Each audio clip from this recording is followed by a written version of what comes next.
Welcome to the Sharkpreneur podcast with Kevin Harrington and Seth Greene. Kevin Harrington is the inventor of the infomercial, one of the original sharks from the hit TV show Shark Tank, and has generated over $5 billion in TV and digital direct response sales.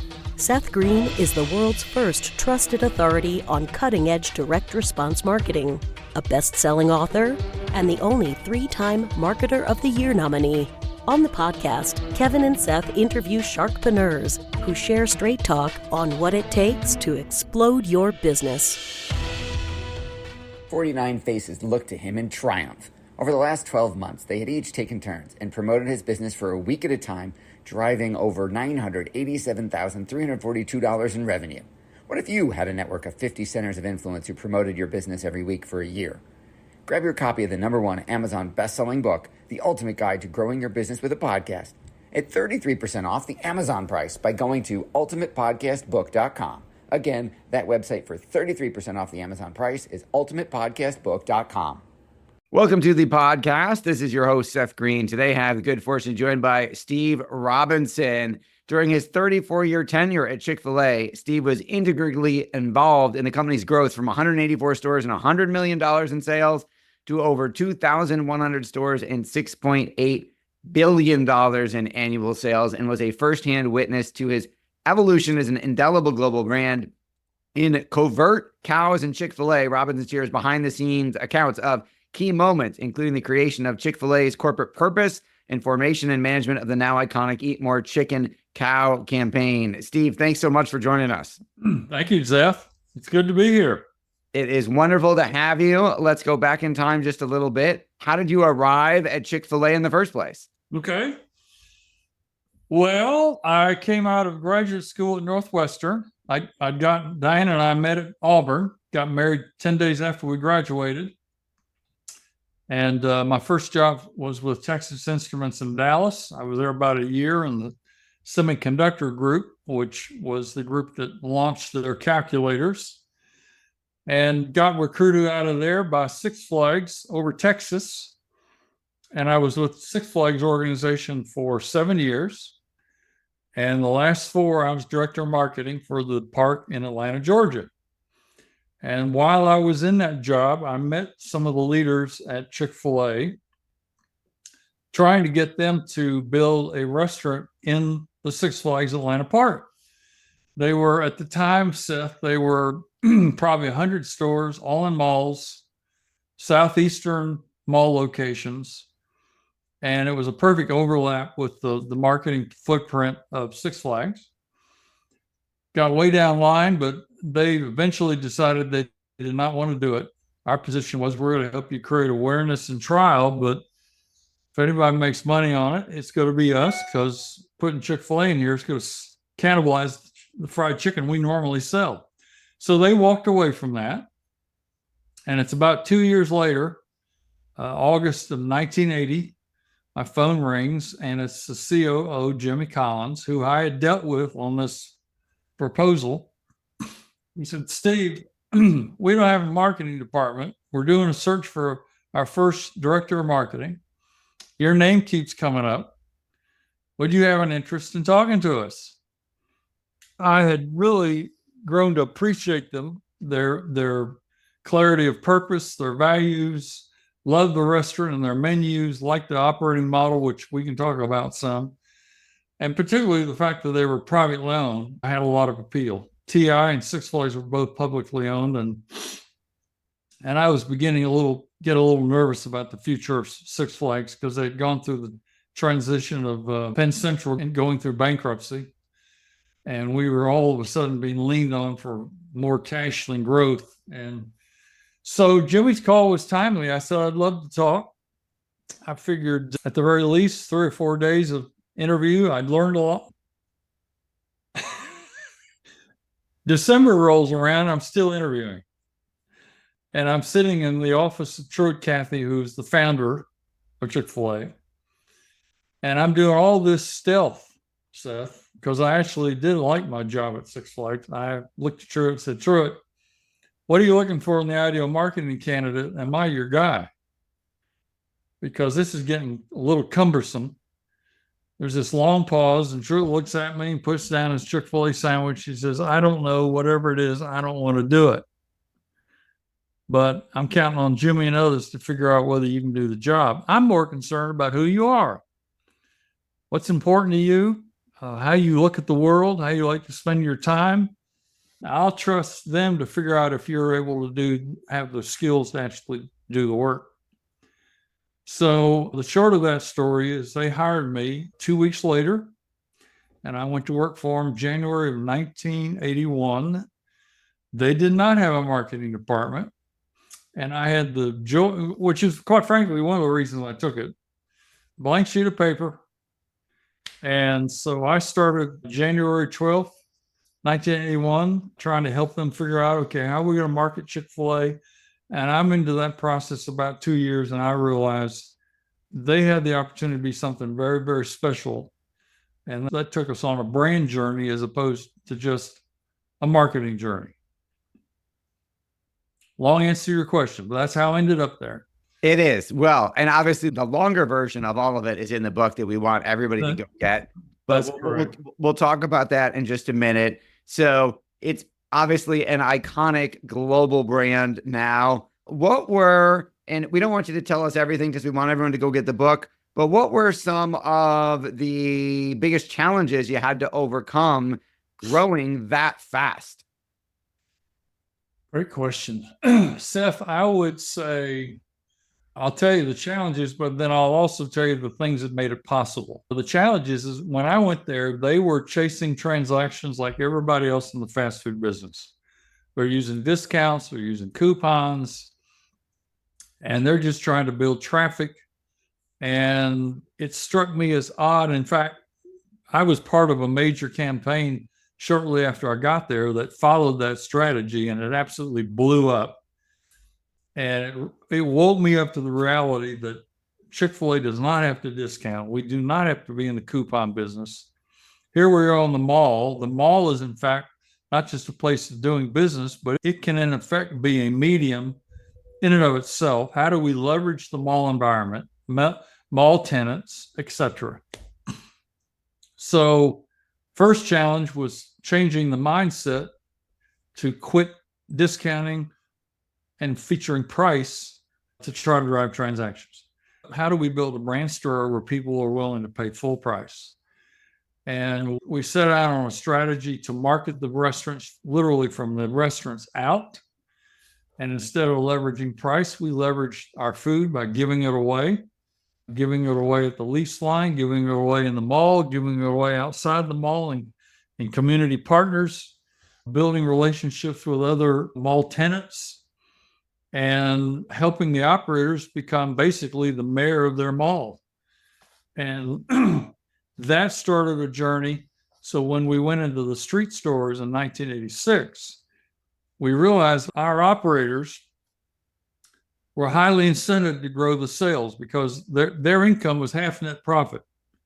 After paying the percentage off the top for the use of the brand and all of their expenses, their income was half of the net operating profit of their store. So they were incentivized to take care of every customer, attract great talent, keep the talent, but also to do the things that would build the business in a profitable way. So our challenge was, how do we equip the operators with the tools they need to create trial, to create unique experiences, to create experiences inside the mall environment that were Chick-fil-A related, to build relationships in the community with schools, fire departments, policemen, etc., and become the premier tenant in the mall, not just for food, but for how people were going to be treated.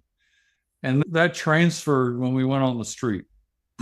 Chick-fil-A's marketing approach evolved immensely when we went out on the street because we equipped the operator individually as well as the operator groups in their markets on how to market the business, not with traditional media or with discounts, but again, through relational marketing and the trade areas and the relationships they could build within 2 or 3 miles of their store.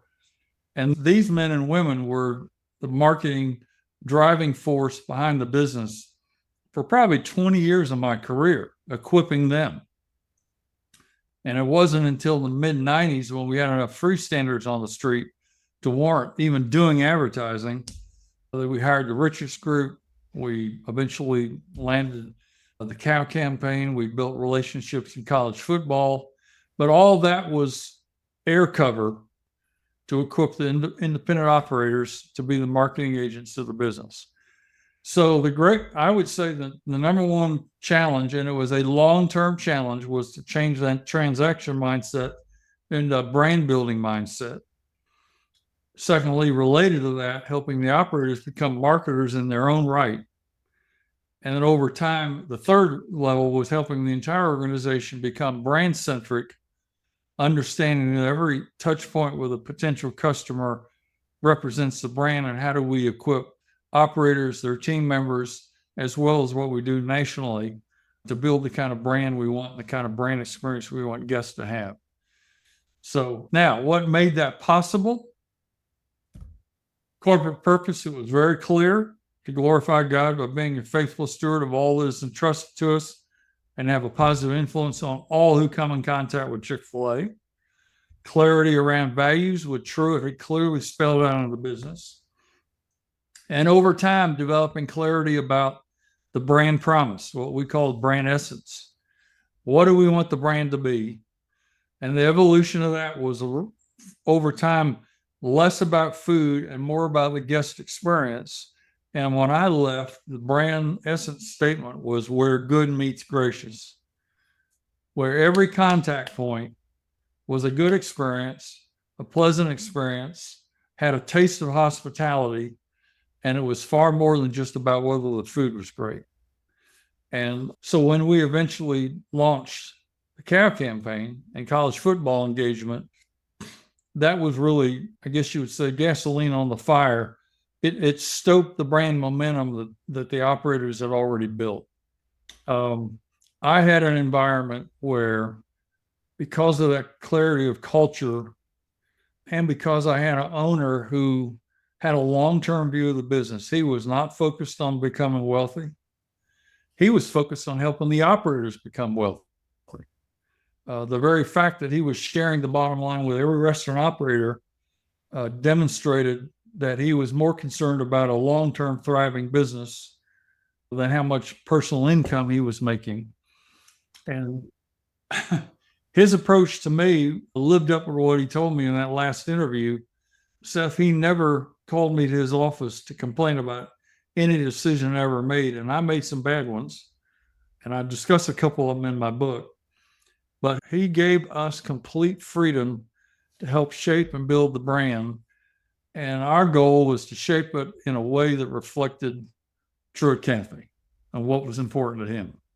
So I had a 35-year career because of that man, quite frankly.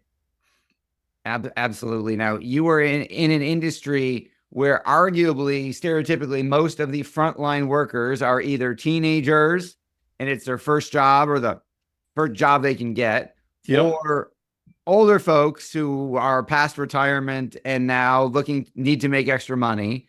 Right. And they're typically clock in, clock out, minimum wage, turnover is incredibly high. Right. How did you get them to buy into the guest concept and the experience concept in an industry where it's typically not even discussed, let alone taken for granted? That's a very good summary of the industry. That's correct. Well, it's because we had the independent contractor running a store. Chick-fil-A doesn't have a bunch of franchisees or trying to put together a portfolio of real estate. These are independent contractors who have subleased the Chick-fil-A name and the restaurant from Chick-fil-A. Chick-fil-A owns every location. They own the assets. The operator's responsibility is to run that restaurant, promote that restaurant according to the standards of the Chick-fil-A brand, the brand standards of the business at every level, the food, the guest experience, how it's marketed, etc. Their reward is, if they do that well, as I mentioned, they retain half net operating profits. So to your question, they're highly motivated to attract good talent, develop that talent, train that talent, keep those people as long as they possibly can.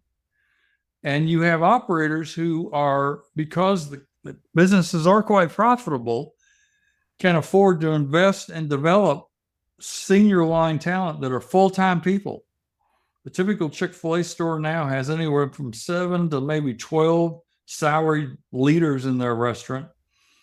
The average hourly wage in the Chick-fil-A restaurant is probably running $18 an hour. Our role at the home office is to equip the operator, train the operator, but also equip the operator with all the resources he or she needs to train their leadership and to train their team members to do things precisely the Chick-fil-A way. And the operators are because they're highly engaged in the success of the business. The other benefit to Chick-fil-A is there's a constant loop of feedback on how to make all those things better, how to make the menu better, how to make hospitality better, how to make training better. Now, to your point about the guest interaction with people, we developed in the late 2000s what we called second mile service, where we try to take our service level to a level that would rival a white tablecloth restaurant. We studied great restaurant companies. We studied great retailers. We studied people like Ritz, hotels, and we integrated their systems of hospitality standards, how they define behavior, how they then train behavior, how they measure behavior. Took 7 years to develop a hospitality model that we felt we could train across, at the time, 50,000 team members. Now that number's pushing 300,000 team members. And the expectation is you're not only going to get 2 pickles in every sandwich, but you're going to get My Pleasure. You're going to get drinks refreshed. You're going to have large orders carried to your table. There's going to be flowers on the table. There's going to be umbrellas when it's raining. Large orders are going to be carried to your car.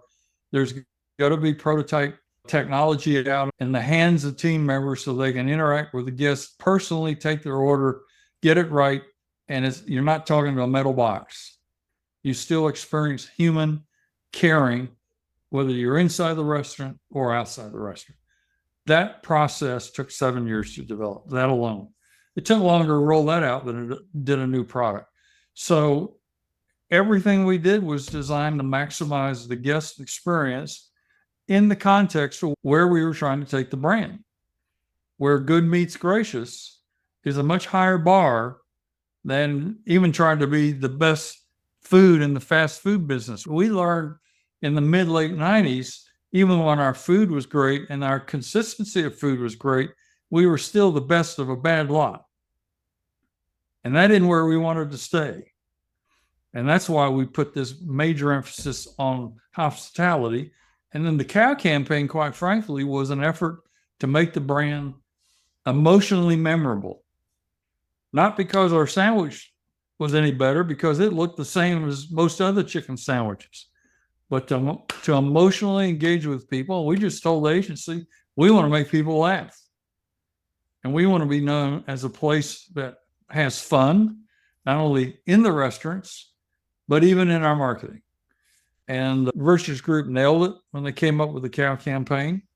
So that took the brand to another level too.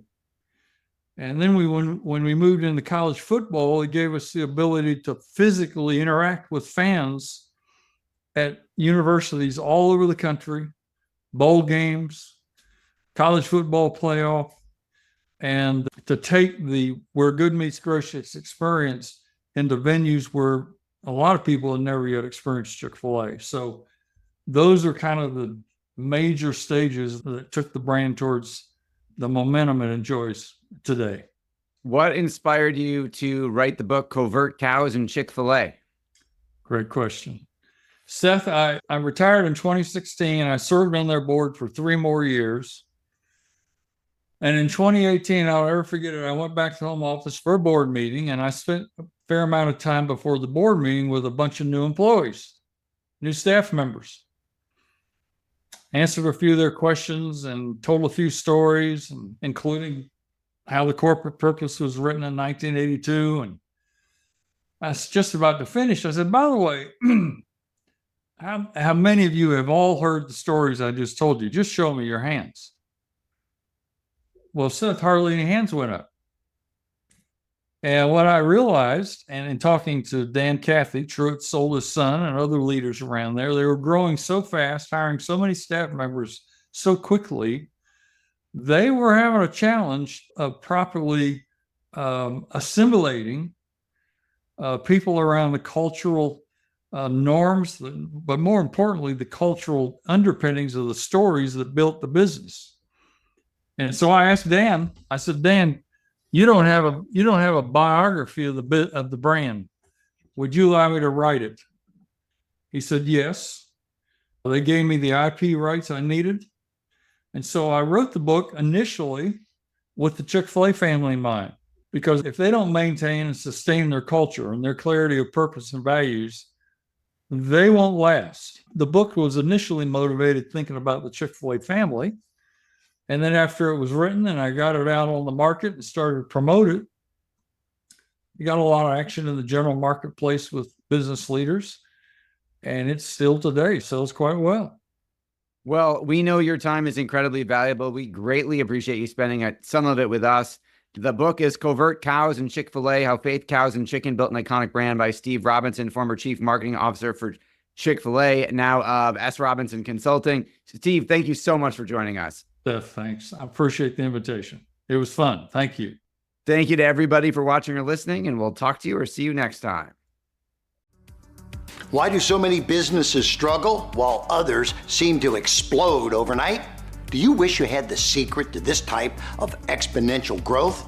Now, I've scaled more than 20 businesses to over $100 million, and it's not just luck. In my new book with Mark Tim, Mentor to Millions, you'll learn the repeatable framework I use in all my business ventures for massive success. Order at kevinmentor.com and get over $1,000 in bonuses. Head to kevinmentor.com.